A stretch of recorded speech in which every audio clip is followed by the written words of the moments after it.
খবর পড়ছি শাশ্বতী দত্ত। বিশেষ খবর হলো, প্রধানমন্ত্রী নরেন্দ্র মোদী আজ নতুন দিল্লির ভারত মণ্ডপমে ভারত টেক্স 2024 উদ্বোধন করবেন। আসন্ন লোকসভা নির্বাচনে রেকর্ড সংখ্যায় অংশ নেবার জন্য প্রধানমন্ত্রী নতুন ভোটারদের আহ্বান জানিয়েছেন। আকাশবাণীর মন কি বাত অনুষ্ঠানের 110তম পর্বে গতকাল তিনি বক্তব্য রাখেন।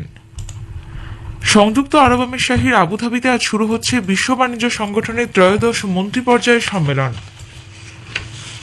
মেয়েদের প্রিমিয়ার লিগ ক্রিকেটে গতবারের চ্যাম্পিয়ন মুম্বাই ইন্ডিয়ান্স গুজরাট জায়ান্টসকে 5 উইকেটে হারিয়ে দিয়েছে। রাঁচিতে চতুর্থ টেস্ট জয়ের জন্য ইংল্যান্ড ভারতের সামনে 192 রানের লক্ষ্যমাত্রা রেখেছে। আসছি বিস্তারিত খবরে। প্রধানমন্ত্রী নরেন্দ্র মোদী আজ নতুন দিল্লির ভারত মণ্ডপমে ভারত টেক্স 2024 উদ্বোধন করবেন। ভারতে আয়োজিত 4 দিনের এই অনুষ্ঠান বিশ্বের অন্যতম বৃহৎ বস্ত্র সংক্রান্ত অনুষ্ঠান হবে বলে মনে করা হচ্ছে। শতাধিক দেশের প্রতিনিধিরা এতে অংশ নিচ্ছেন। উল্লেখ্য, ভারত টেক্স 2024-এ 65টিরও বেশি জ্ঞান এবং তথ্যের আদান প্রদান করা হবে। বস্ত্রক্ষেত্রে উদ্ভূত বিভিন্ন সমস্যা নিয়ে আলোচনা করবেন প্রতিনিধিবর্গ। উপস্থিত থাকছেন নীতি নির্ধারক, বিশ্বব্যাপী বিভিন্ন কোম্পানির মুখ্য কার্যনির্বাহী আধিকারিক, 3,500-এরও বেশি প্রদর্শক এবং 3,000-এরও বেশি ক্রেতা। আসন্ন লোকসভা নির্বাচনে রেকর্ড সংখ্যায় অংশ নেবার জন্য প্রধানমন্ত্রী নরেন্দ্র মোদী নতুন ভোটারদের আহ্বান জানিয়েছেন। আকাশবাণীর মন কি বাত অনুষ্ঠানের 110তম পর্বে গতকাল তিনি বলেন, অধিক সংখ্যক তরুণ ভোটে অংশগ্রহণ করলে দেশেরই সার্বিক উন্নতি হবে। নির্বাচন কমিশনের আমার প্রথম ভোট দেশের জন্য নামে অভিযানের প্রশংসা করেন প্রধানমন্ত্রী। आप युवा न केवल राजनीतिक गतिविधियों का हिस्सा बनिए, बल्कि इस दौरान चर्चा और बहस को लेकर भी जागरूक बने रहिए।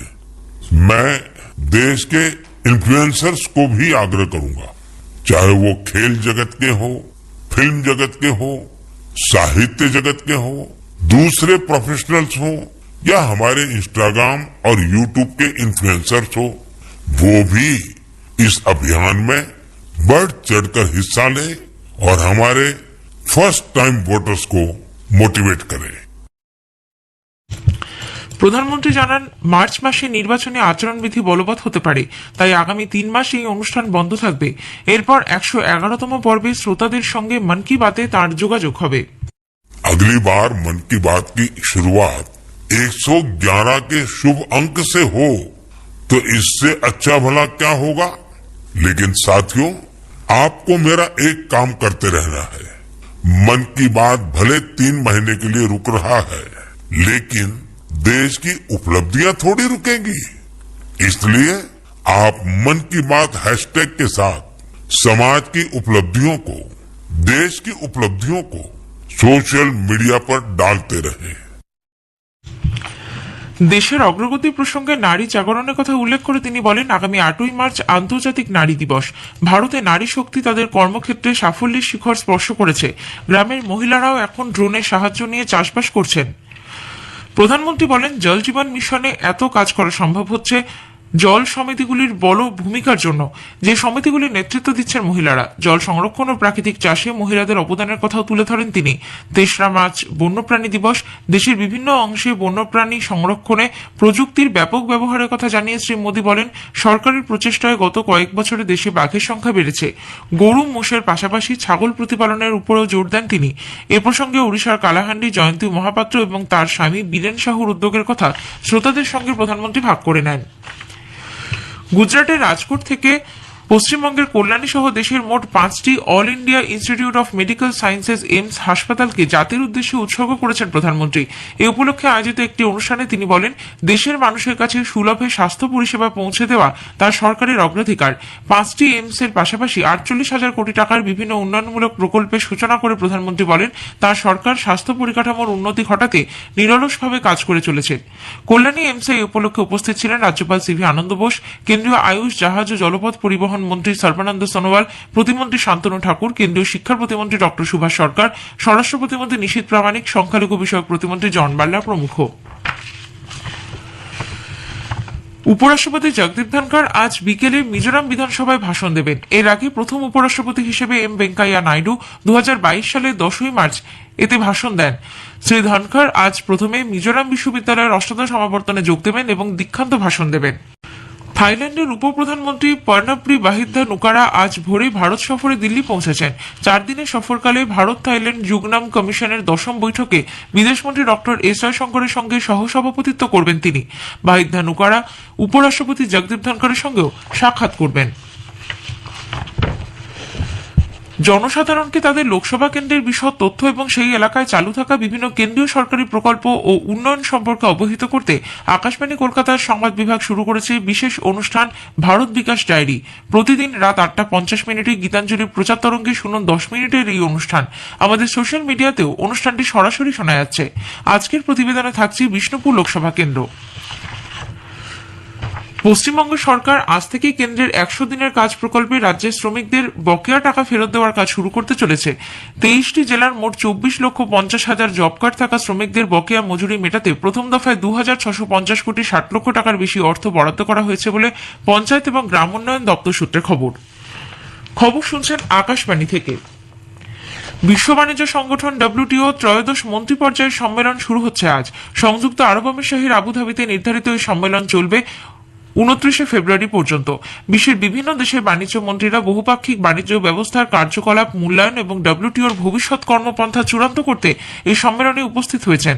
আমিরশাহী বৈদেশিক বাণিজ্য দপ্তরের মন্ত্রী ডক্টর থানি বিন আহমেদ আল জেহুইদি সম্মেলনে পৌরোহিত্য করবেন। ভারতীয় প্রতিনিধি দলের নেতৃত্ব দিচ্ছেন বাণিজ্য ও শিল্পমন্ত্রী পীযূষ গোয়েল। বিশিষ্ট চলচ্চিত্র পরিচালক চিত্রনাট্যকার কুমার সাহানি প্রয়াত। কলকাতার একটি বেসরকারি হাসপাতালে শ্বাসনালীর সংক্রমণ, হাইপারটেনশন এবং সেপসিস নিয়ে আইসিইউতে ভর্তি ছিলেন তিনি। শনিবার রাতে তার জীবনাবসান হয়। বয়স হয়েছিল 83 বছর। 1972 মায়া দর্পণে পরিচালক হিসেবে সমান্তরাল ছবির জগতে পা রাখেন কুমার সাহানি। ছবিটি সেরা হিন্দি কাহিনী চিত্রের জাতীয় পুরস্কার পায়। এরপর একে একে তৈরি করেন তরঙ্গ, খেয়াল গাথা, কসবা। 1997 4 অধ্যায় তার শেষ মুক্তিপ্রাপ্ত ছবি। একাধিক স্বল্প দৈর্ঘ্যের এবং তথ্যচিত্র আছে কুমার সাহানি। ঋত্বিক ঘটকের অধুনা বিস্তৃত এই ছাত্রের নাম একসময় সমান্তরাল চলচ্চিত্রে মণি কৌল, শ্যাম বেনেগাল, মৃণাল সেনের সঙ্গে উচ্চারিত হতো। ভারতীয় মার্গ সঙ্গীত, ভক্তি আন্দোলন, মহাভারত ও বৌদ্ধ মূর্তি চর্চাতেও অসামান্য ব্যুৎপত্তি ছিল তার। মেয়েদের প্রিমিয়ার লিগ ক্রিকেটে গতবারের চ্যাম্পিয়ন মুম্বাই ইন্ডিয়ান্স গতকাল গুজরাট জায়ান্টসকে 5 উইকেটে হারিয়ে দিয়েছে। জয়ের জন্য 127 রানের লক্ষ্যমাত্রা নিয়ে খেলতে নেমে মুম্বাই 11 বল বাকি থাকতেই জয়ের লক্ষ্যে পৌঁছে যায়। হরমনপ্রীত কৌর 46 রানে অপরাজিত থাকেন। এর আগে গুজরাট নির্ধারিত 20 ওভারে 9 উইকেট হারিয়ে 126 রান করে। প্রতিযোগিতার আজকের খেলায় বেঙ্গালুরু দিল্লি ক্যাপিটালস ইউপি ওয়ারিয়ার্সের মুখোমুখি হবে। রাঁচিতে চতুর্থ টেস্ট জয়ের জন্য ইংল্যান্ড ভারতের সামনে 192 রানের লক্ষ্যমাত্রা রেখেছে। ভারত দ্বিতীয় ইনিংসে ব্যাট করতে নেমে তৃতীয় দিনের শেষে বিনা উইকেটে 40 রান করেছে। অধিনায়ক রোহিত শর্মা ও যশস্বী জয়সওয়াল 16 রানে অপরাজিত আছেন। 7 উইকেটে 219 রান নিয়ে গতকাল তৃতীয় দিনের খেলা শুরু করে ভারত 307 রানে প্রথম ইনিংস শেষ করে। ধ্রুব জুরেল 90, কুলদীপ যাদব 28 রান করেন। ইংল্যান্ডের শোয়েব বাসির 5 উইকেট নেন। এরপর ইংল্যান্ড দ্বিতীয় ইনিংসে ব্যাট করতে নেমে 145 রানে অল আউট হয়ে যায়। জ্যাক ক্রলি 60, জনি বেয়াস্টো 30 রান করেন। ভারতের রবিচন্দ্রন অশ্বিন 5টি, কুলদীপ যাদব 4টি উইকেট নেন। ইংল্যান্ড প্রথম ইনিংসে করেছিল 353 রান। ইরাকের বাগদাদে এশিয়া কাপ তীরন্দাজিতে 9টি সোনা, 4টি রূপো ও 1টি ব্রোঞ্জ পদক সহ ভারতের মোট 14টি পদক হয়েছে।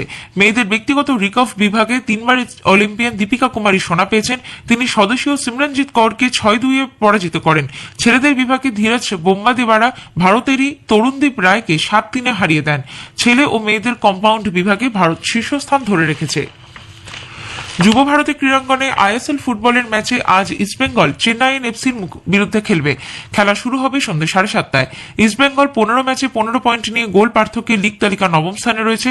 সমসংখ্যক ম্যাচে একই পয়েন্ট পেয়ে চেন্নাইন এফসি রয়েছে 10ম স্থানে। ওড়িশার রাউরকেলায় বিরসা মুন্ডা হকি স্টেডিয়ামে পুরুষদের FIH হকি প্রো লিগে ভারত আয়ারল্যান্ডকে 4-0 গোলে পরাজিত করেছে। খেলার প্রথমার্ধে নীলকান্ত শর্মা এবং আকাশদীপ সিং একটি করে গোল করেন। দ্বিতীয়ার্ধে ভারতের হয়ে 2টি গোল করেন গুরজান্ত সিং। শেষ করার আগে খবরের বিশেষ কিছু অংশ আরও একবার। প্রধানমন্ত্রী নরেন্দ্র মোদী আজ নতুন দিল্লির ভারত মণ্ডপমে ভারত টেক্স 2024-এর উদ্বোধন করবেন। আসন্ন লোকসভা নির্বাচনের রেকর্ড সংখ্যায় অংশ নেওয়ার জন্য প্রধানমন্ত্রী নতুন ভোটারদের আহ্বান জানিয়েছেন। আকাশবাণী মন কি বাত অনুষ্ঠানের 110তম পর্বে গতকাল তিনি বক্তব্য রাখেন। সংযুক্ত আরব আমিরশাহীর আবুধাবিতে আজ শুরু হচ্ছে বিশ্ব বাণিজ্য সংগঠনের ত্রয়োদশ মন্ত্রী পর্যায়ের সম্মেলন।